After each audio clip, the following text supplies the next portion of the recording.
Before we start, I just want to kind of express how happy I am and what an honor it is to be speaking here at Masari Mainnet. This is my third mainnet. Before my life at Brave, I taught some crypto educational boot camps focused in the South Bronx that Masari was one of the first ones to really support it. And I remember Eric Turner coming in. He was head of research at the time. Now he's chief revenue officer. But Masari was always showing a commitment to supporting the expansion of our space. And it's funny because at that time, I would teach kind of a 101 on wallets. And it seems like wallets are kind of my favorite topic to talk about. And so now with my capacity at Brave, I'm really honored to talk about why we think that the browser wallet, integrated self-custody browser wallet, will bring about the wide-scale adoption of Web3, which is what we're all looking for. This is where, to be cliche, we bring in the next billion. I'm going to make an assumption about people in this audience. I'm pretty sure you guys use one of these every day. The browser is part of our DNA and our use of the web. Obviously, I have a bias towards one of these, but we at Brave are about user choice, so if you use any of them, it's fine. But a browser is something that just simply won't die. It's been part of our use of the internet for quite a bit of time. I don't think it's going anywhere, even with mobile apps or desktop applications. Recently I heard about someone saying that Notion was a lot faster with the web app than the desktop app. And so browsers really aren't going anywhere. And again, it's something that's part of our everyday lives. And I'm going to make another assumption. You use one of these every day, right? Search, Google, Bing, Yahoo. Brave Search is also there. But search is something that's really is part of our DNA now. We don't really think about it that much, but my son has a current obsession with soccer. And there's a new thing. I got him FIFA, it's a whole process. But I love the fact that he can now go into a search engine or ask Siri, doesn't always come back correct, about the history of soccer. Who won the most World Cups? Who's the best player at the world? These are things that were not possible when I was coming up, right? So to see this so ingrained in our everyday lives is something that I think we take for granted. I mean, Dr. Google, we've all done Dr. Google, which you shouldn't because it leads to a very dark, dark place, all right? But again, the idea of that coming information at your fingertips is quite powerful. And so we think that the browser, along with the search engine, really does shape the fundamental ways we use the web today. And I think that's a safe argument. I don't think you can make an argument otherwise, right? If we use the web today, it is because it is using a browser and with search. Why? Well, browsers really do form the connective tissue that makes the web usable. At the beginning, in the late 90s and early aughts, browsers weren't truly widespread. People had to be pretty technically literate, pretty savvy to spin up their own server, to share their cat pictures, right? To do everything else they wanted to do. It was only with the advent of the browser that it allowed for everyday users wide adoption to utilize the web in all its potential. All of these applications, all of these infrastructure plays coupled, brought together the connective tissue of the web, right? This is the difference where I don't have to be technically sophisticated, but my mom can use the web, right? My kid can use the web. My grandma can use the web, right? Browsers were the first instance of broad adoption because it made the web usable. But in the current state of things is a bit of an issue here in that one company has an outsized significance in how we use the web today, right? So in the browser market, Google has 60% of users, right? That's a huge number. And if we think about that, we're talking billions of people. Now, we are making dents in there. They're all alternatives, right? Safari is well represented, right? Firefox, Brave, right? There are movements here. But even more entrenched, they are in search, right? 90% of search traffic goes through Google, right? That is an insane amount of power, and one that the current trial happening is trying to address. Now, I don't have the outcome on that. I won't beg my opinion, but again, at the very least, we can all agree, I believe, that having such outsized power might lead to some situations which might not be so great for us, right? And how we got here is kind of, it's kind of complex, right? In the beginning, right, the iterative nature, the open nature of the web allowed for browsers and the browser wars to happen, where browsers were forked, they were improved upon. Again, as a geriatric millennial, I remember using Firefox for the first time and being blown away by add-ons. And then when Chrome came out, it was a new thing, right? But not everybody cared about it like I did. But again, the open nature of it, the open nature of the code of the browser allowed there to be iterations to bring the best product to market, right? And that's where it brought us all together to the world we have today, where we have browsers that have features and they're currently consistently improving, right? And again, the late 90s, the early aughts, huge bubble, right? And this is where, in crypto world and crypto Twitter, you'll hear a lot of people making associations with, it's just like the internet in the 90s. It's the famous Paul Krugman, quote around the internet like a fax machine.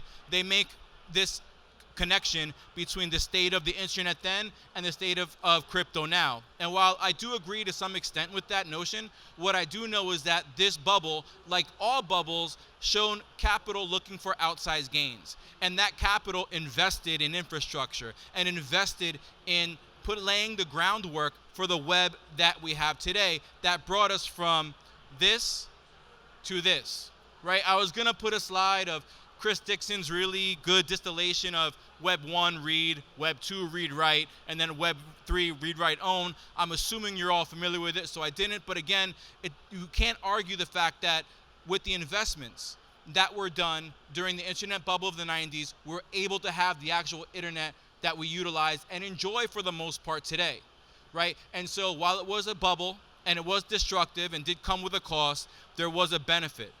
But there's another pillar that really did go into building the web that we have today, right? It's one thing that is becoming more and more part of the overall public consciousness, right? We're more and more aware of it, and we believe that people will care more and more, and that's advertising, right? Advertising, more than infrastructure, gave us the web as it is today, because through advertising, we were able to have all of the free applications, free email, free social media, free websites, free news.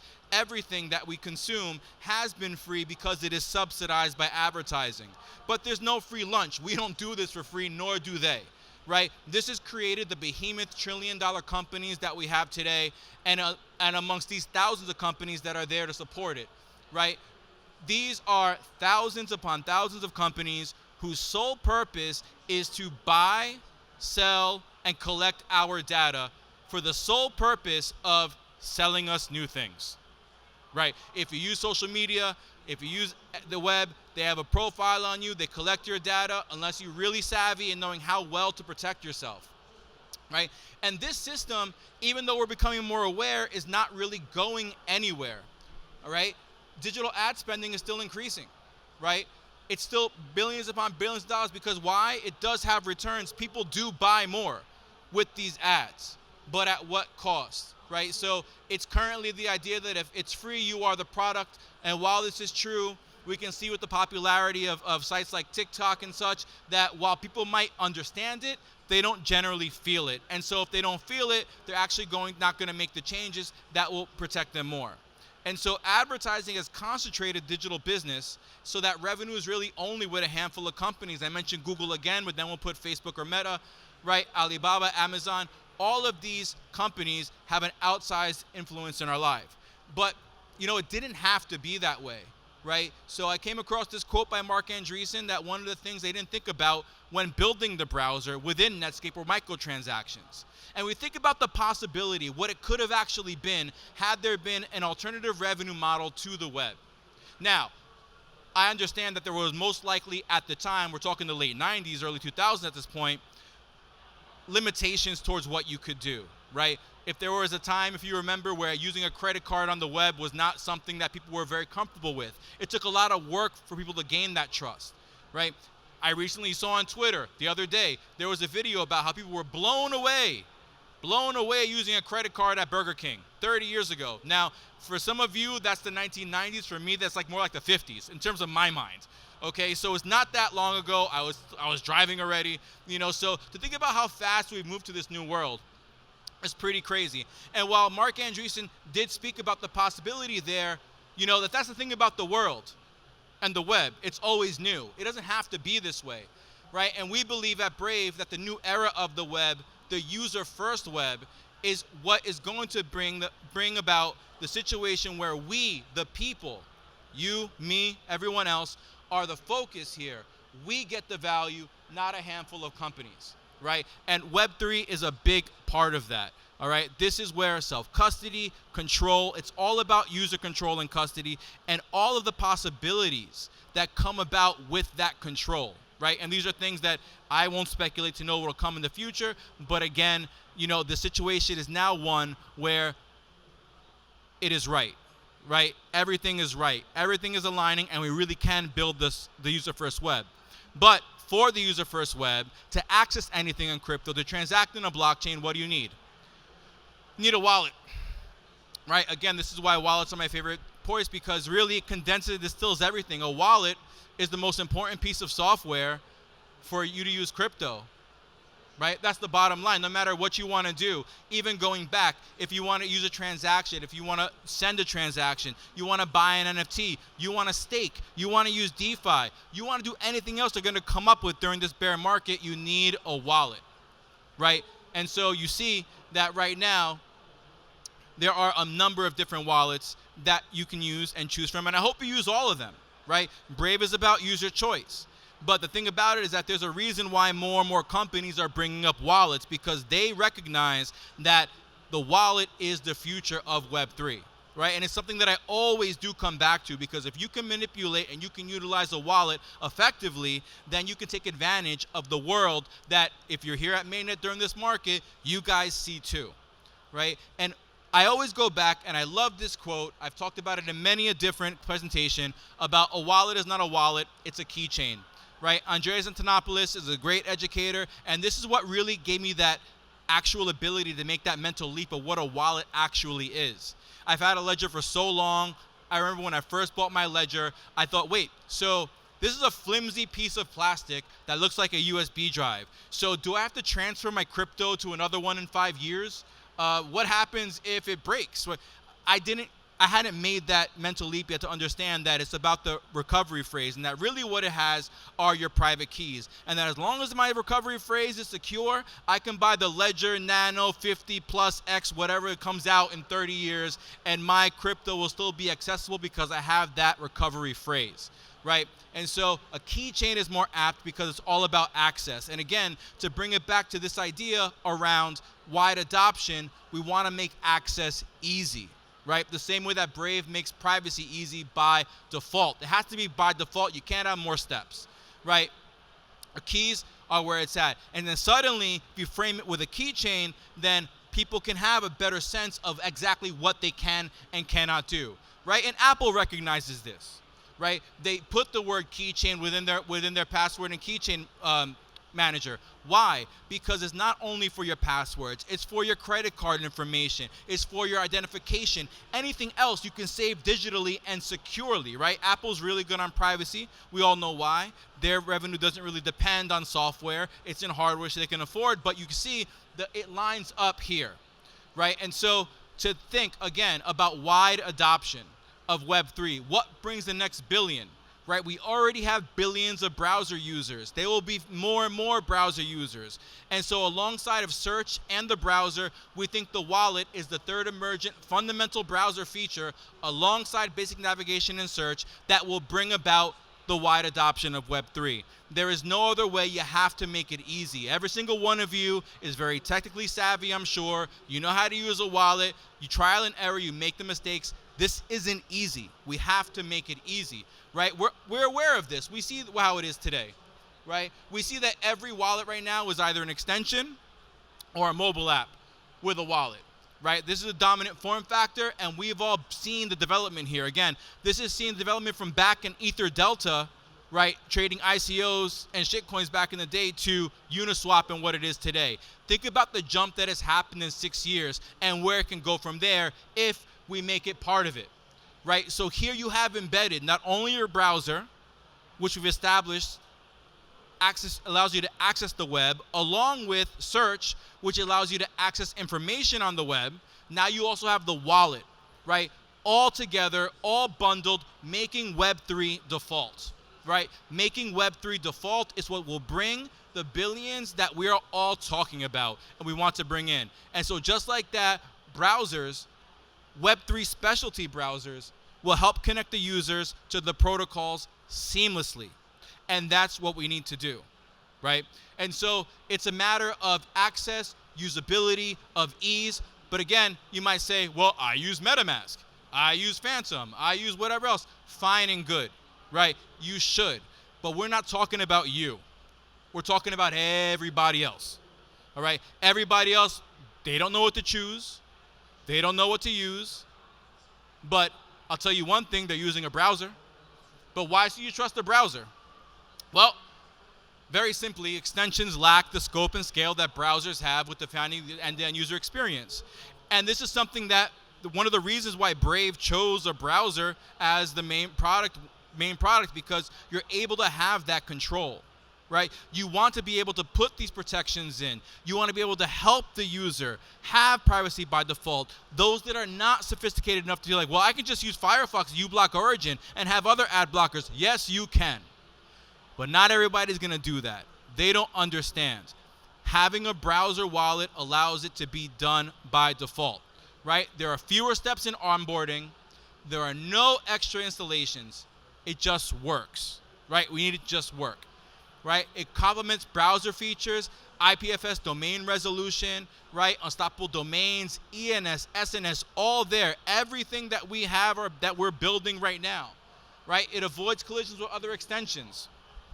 And very importantly, is less susceptible to phishing attacks. And if you've seen the news, you know that even whales right now, people who we say are very sophisticated, have been a victim of a hack or a phishing of some kind, and they've lost quite a bit of money. So we want to make sure to protect people as well as we could, and browsers are the way to do it, right? Mobile wallets, they're great, right? They work in real life and app-specific uses, but for general purpose Web3 use, well, they must all ultimately have a browser. And I think you all see that. If you use any mobile wallet right now, they're putting a browser in. Why? Because they also recognize the relationship there, right? So a browser wallet versus a mobile app wallet, it's fully featured versus a fully featured browser versus a light browser, right?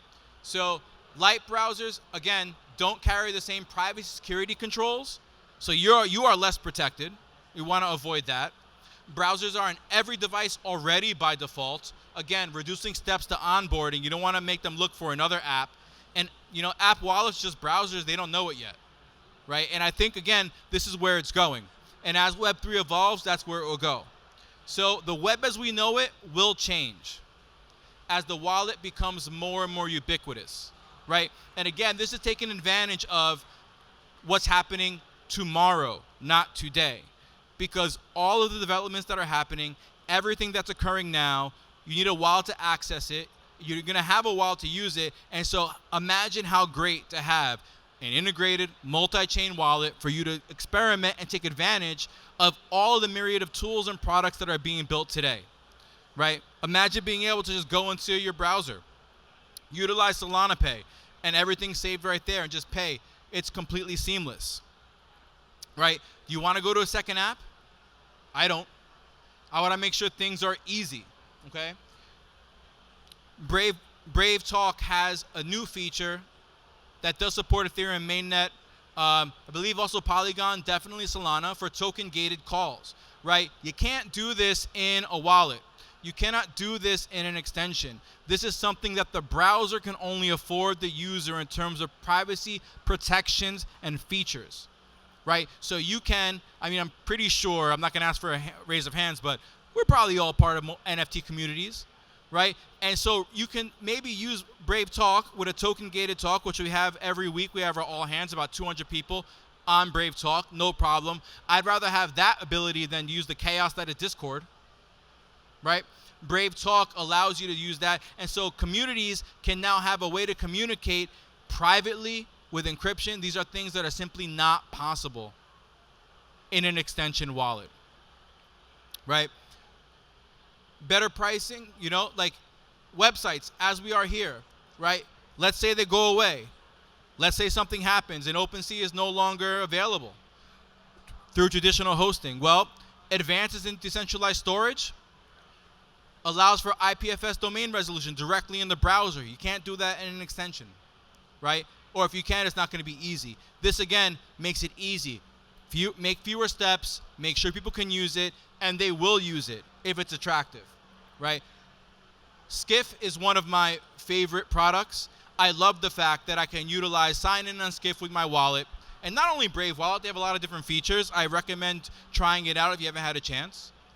But I love that I can go on different devices everywhere I am, utilize my wallet, and without email, sign up for their services using a simple wallet. So they're associating my public key with that account, and that's all I need. It syncs, and that's good. So your wallet, your keychain, it'll unlock services. We see this going to go further more and more and more as more features come out, and you're able to utilize it on the browser, right? But, we do want the same mobile experience, whether we're using Web 2 or Web 3. Right? And I think that this is improving more and more. It's still not there, but you do want the same experience. And a fully fledged browser is going to be the thing that does support you in that goal. Right? And again, it is a bear market. Things are being developed. I'm talking about tomorrow, not today. But there's one piece that's also really crucial here that I haven't brought up, right? That really gets to the heart of what is being built today and how we're building it, and that's open source. Making sure it's open source is absolutely crucial, right? Open source, everything that we're looking at today, right? Anatoly said it the other day about Solana. It's open source code. They can build what they want. It gives access. And again, for adoption, we're looking for access. And so why do we hold open source as crucial? Well, it puts the user first. It does level the playing field, right? In my old, education days, the idea of leveling the playing field, the idea of equity of access, right? It's here. Open source provides it for you, right? You can utilize it now, right? You see pictures of these hacker houses across the world, and they're filled with talent that have access now to be able to look at markets and build products that will be adopted that they didn't have before, right? No gatekeeper. Can you code? Yes. Can you build? Yes.